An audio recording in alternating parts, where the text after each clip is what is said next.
That's a mistrust. You know, I can't have a relationship with a man now because this man might do to me what somebody else did to me. You know, and I'm by no means I'm a sexual domestic violence expert, but you have shame. And what I have found that oftentimes with, and I'll say women because I am a man, oftentimes with women who have been sexually abused, they're either going to repress from sexual activity or they're going to get aggressive, but they're going to be detached from it. You know, they're in the act, but they're detached, or they're in the actions, but they're detached from the act. So there's no intimacy. They're not really in an intimate relationship. Before I got married, I happened to date a young lady like this, who had been abused by a cousin.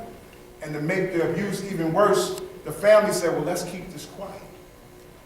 You know, and so she's been angry with her mama her whole life.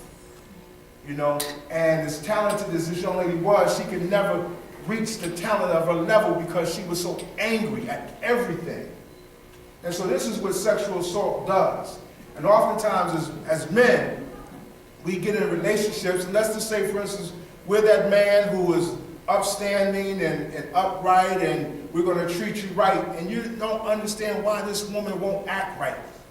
Well, she won't act right, if that's how you want to say it, because she's hurt.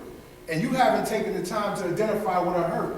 And you haven't taken the time to help her with that hurt.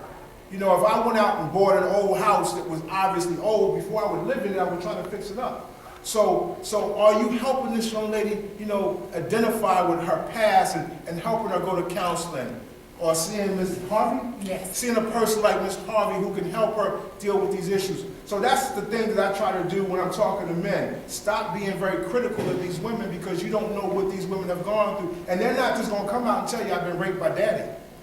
That's just not going to be a conversation, you know?